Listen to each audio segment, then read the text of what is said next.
ప్రతి సినిమాని దాదాపు 3 కోట్ల రూపాయల లిమిటెడ్ బడ్జెట్లో పూర్తి చేయబోతున్నారు. ఇప్పటి ఓటీటీ ఇంకా థియేట్రికల్ మార్కెట్ని దృష్టిలో పెట్టుకుని కమర్షియల్ విలువలు తగ్గకుండా ఈ చిత్రాలను రూపొందించడానికి Tollywood film directors association plan చేస్తోంది.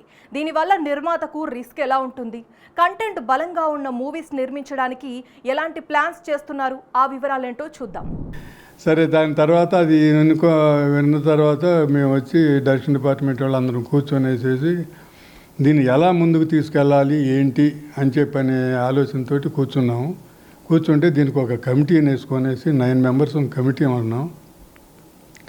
ఆ కమిటీకి చైర్మన్గా నన్ను ఎన్నుకున్నారు.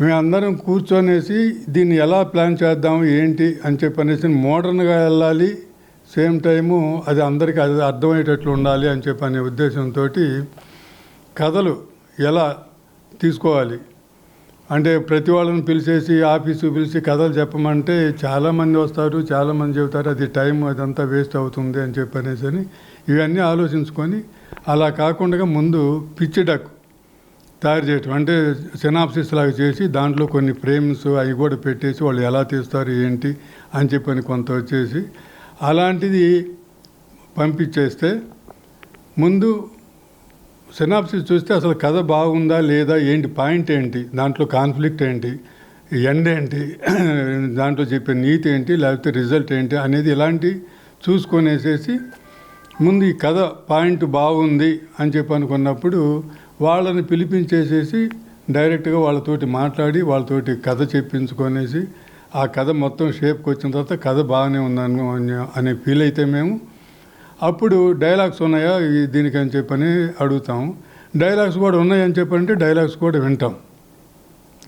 వినేసి వన్స్ నచ్చిన తర్వాత ఏదైనా చిన్న చిన్న కరెక్షన్స్ ఎలాంటివి ఉంటే మామూలుగా అందరం కలిసి అడ్వైజ్ చేస్తాము. తర్వాత ఇప్పుడు వచ్చే యంగ్ డైరెక్టర్స్లో కొంతమంది ప్రొడక్షన్ హౌసెస్ కూడా నడుపుతున్నారు, వాళ్ళే ప్రొడక్షన్ కూడా చేస్తున్నారు. అంటే కాస్ట్ తక్కువలో చేసుకోవటానికి అన్నీ తెలిసి ఉంటాయి కాబట్టి ప్రొడ్యూసర్ వేరు డైరెక్టర్ వేరు అయితే కాస్ట్ ఎక్కువ అవుతుంది. అలా కాకుండా మా డైరెక్షన్ డిపార్ట్మెంట్లోనే ప్రొడక్షన్ కూడా తెలిసిన వాళ్ళు ఉన్నారు, ప్రొడక్షన్ హౌస్ చేసేవాళ్ళు ఉన్నారు. వాళ్ళే ప్రొడక్షన్ కాస్ట్ అదంతా కూడా డిజైన్ చేసేసి ఆ సబ్జెక్ట్ని బట్టి ఇది ఎంత కాస్ట్ అవుతుంది ఏంటి అని చెప్పంటే 3 కోట్లు అన్నారని చెప్పనేసి 3 కోట్లు ఇవ్వటం కాదు, ఆ సినిమాకి 1.5 crores సరిపోతుంది అనుకుంటే 1.5 crore ఇస్తాం, లేకపోతే దానికి 4 crores అవుతుంది అనుకుంటే 4 crores వస్తాం, అట్లాగనమాట. అంతేగాని అమౌంట్ ఫిక్స్డ్ కాదు, సబ్జెక్ట్ని బట్టి మేము డిసైడ్ చేస్తాం అదంతాను ఎలా ఏంటనేది. పరిశ్రమలో ఎన్నో ఏళ్లుగా అవకాశాల కోసం ఎదురు చూస్తున్న అప్కమింగ్ డైరెక్టర్స్కు రాత్రింబవళ్లు కష్టపడే అసిస్టెంట్ డైరెక్టర్స్ ఇంకా 24 క్రాఫ్ట్స్లోని సాంకేతిక నిపుణులకు ఈ 10 సినిమాలు ఉపాధి కల్పిస్తాయా? బయట నుంచి ఎవరైనా ఏ డిపార్ట్మెంట్ వాళ్ళైనా అంటే డిపార్ట్మెంట్ అక్కడ 24 క్రాఫ్ట్స్లో ఎవరు తెలుసున్నా కూడా అంటే ఇప్పుడు ప్రొడక్షన్ బాయ్ కూడా కథ తయారు చేసుకొనేసి ఏదైనా ఛాన్సెస్ వస్తుంది అని చెప్పనేసి వెయిట్ చేస్తుంటారు బాబు. అలాంటి వాళ్ళైనా సరే అసలు ఏమి ఇండస్ట్రీకి సంబంధం లేకుండా రైటర్స్ ఉంటారు, ప్రైవేట్ రైటర్స్, వాళ్ళైనా సరే ఎవరైనా సరే డైరెక్షన్ డిపార్ట్మెంట్కి వస్తే అక్కడికి వస్తే ప్రొసీజర్ ఏంటి అనేది చెప్తారు. వాళ్ళందరూ రావచ్చు, ఒక 5,000 కట్టించుకుంటారు, వాళ్ళ స్టోరీ అక్కడ రిజిస్ట్రేషన్ చేస్తే అప్పుడు పిచ్ డెక్కి అప్లై చేసుకోవచ్చు. సో ఎవ్రీబడికి ఎవరైనా సరే రావచ్చు, ఎవరైనా అప్లై చేసుకోవచ్చు, రిస్ట్రిక్షన్ ఏమి లేదు. సీనియర్ డైరెక్టర్లతో పాటు కొత్త తరం ఆలోచనలు ఉన్న యువ దర్శకులకు కూడా ఈ బ్యానర్లో అవకాశాలు రాబోతున్నాయా? టాలెంట్ ఉండి పెట్టుబడి లేక ఆగిపోయిన ఎందరో క్రియేటర్లకు ఇది ఒక గోల్డెన్ ఛాన్స్ అవుతోందా? మెయిన్ పర్పస్ ఏంటంటే కొత్త టాలెంట్స్ని ఎంకరేజ్ చేద్దాం అనేది. పాత వాళ్ళని ఎంకరేజ్ చేయకూడదని ఏం లేదు, సబ్జెక్టు నచ్చితే వాళ్ళైనా వీళ్ళైనా. బట్ ఇది కొత్త డైరెక్టర్స్ బాగా ఆపర్చునిటీ. ఇప్పుడు పాత వాళ్ళకంటే ప్రొడ్యూసర్లు తెలిసి ఉంటారు, ఆ ప్రొడక్షన్ హౌసెస్కి వెళ్ళి చెప్పుకుంటుంటారు, అలా జరుగుతుంటాయి. కొత్త వాళ్ళకే అవకాశం దొరకదు పాపం. అందుకని మెయిన్ వాళ్ళని టార్గెట్ చేసి వాళ్ళకి హెల్ప్ అవ్వాలని చెప్పనేసి ఈ స్కీమ్ పెట్టాము. బాగా దానికి రియాక్షన్ కూడా బాగుంది, మంచి మంచి కథలు మంచి పంపిస్తూ ఉన్నారు. ఇంకా మేము వాటిని ఇచ్చేయలేదు, స్టడీ చేసి దాని అందరికీ టైం ఉంది. June 6th 7th చదివి కొన్ని అప్పుడు పిలుస్తాం. ఈ మెగా ప్రాజెక్టును విజయవంతం చేయడానికి టీఎఫ్టీఏ కీలక నాయకత్వం నడుం బిగించింది. ప్రఖ్యాత దర్శకులు అసోసియేషన్ అధ్యక్షుడు విఎన్ ఆదిత్య, కోశాధికారి సాయి రాజేష్ ఆధ్వర్యంలో పనులు శరవేగంగా సాగుతున్నాయి. ఇప్పుడు ప్రొడ్యూసర్ కౌన్సిల్లో కూడా చర్చలు జరుగుతున్నాయి.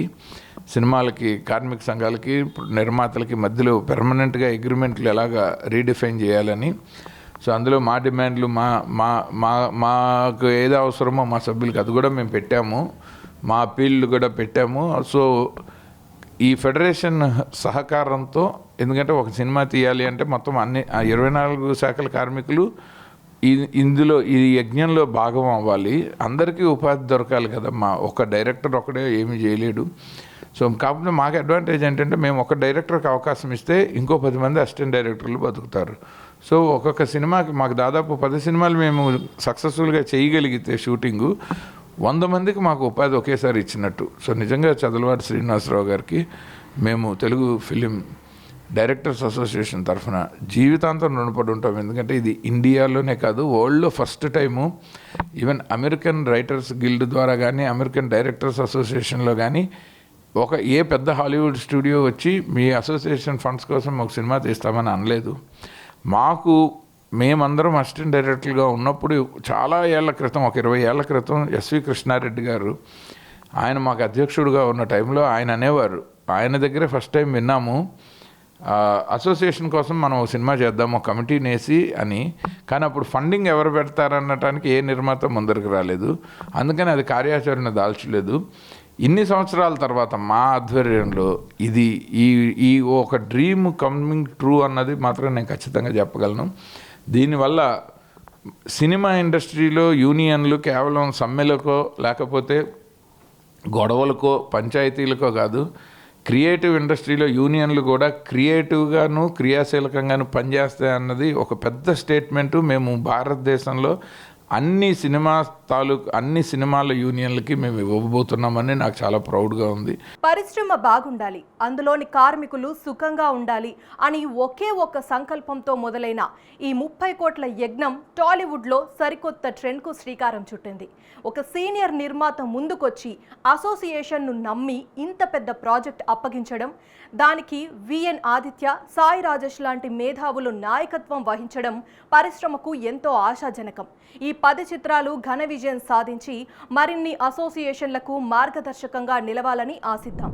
సో డెఫినెట్గా ఇది మన మీడియా మిత్రులు కూడా, మీడియా లేకపోతే ఏ సినిమాకి ప్రచారం లేదు, ప్రచారం లేకపోతే ఏ సినిమాకి మార్కెట్ లేదు. అసలు ప్రేక్షకులకి ఇది ఒక సినిమా ఉందని తెలియాలంటే, సో వీటిని ఒక రెగ్యులర్ సినిమాల్లాగా చూడకుండా మీడియా కూడా డెఫినెట్గా ప్రత్యేకంగా దీన్ని మా ఉద్దేశం ఏంటంటే, యూనియన్లో ఒక మనిషి యూనియన్ మెంబర్ అయితే అతని మీద ఆధారపడిన కుటుంబం అంతా ఆ యూనియన్లో కుటుంబ సభ్యుల కిందే లెక్క. సో అంతమందికి మేలు చేసే ఇలాంటి ఒక మంచి కార్యక్రమాన్ని మీరందరూ ప్రజల్లోకి కూడా అంతే మంచిగా తీసుకెళ్ళి దీని తాలూకు విజిబిలిటీని ప్రపంచంలో తెలుగు వాళ్ళు ఎక్కడుంటే అక్కడ ఈ సినిమాలన్నీ రిలీజ్ అయ్యేలాగా మీరు ప్రోత్సాహం అందిస్తారని మనస్ఫూర్తిగా కోరుకుంటున్నాను. Thank you so very much. Thank you Chadalavadi Srinivasarao గారు. మీ నమ్మకాన్ని వమ్ము చేయకుండా నిర్మాతగా మీ పేరు చరిత్రలో చిరస్థాయిగా నిలబడిపోయేలాంటి మంచి కథలతో మీరు మాకు ఇచ్చిన అవకాశానికి మేము మీకు మంచి గిఫ్ట్ ఇస్తాము. Thank you so much. నిజంగానే ఇది టాలీవుడ్లో ఒక గొప్ప అడుగు. సినిమా కేవలం ఎంటర్టైన్మెంట్ మాత్రమే కాదు, వందలాది మందికి జీవనోపాధి కల్పించవచ్చని నిర్మాత చెదలవాడ శ్రీనివాసరావు గారు సంకల్పించడం మంచి పరిణామం. ఈ మంచి కార్యక్రమాన్ని భుజాన వేసుకున్న టీఎఫ్టీఏ టీం అందరికీ స్వతంత్ర ఛానల్ తరపున ఆల్ ది బెస్ట్. మరొక హాట్ టాపిక్తో మళ్ళీ కలుద్దాం. చూస్తూనే ఉండండి స్వతంత్ర టీవీ.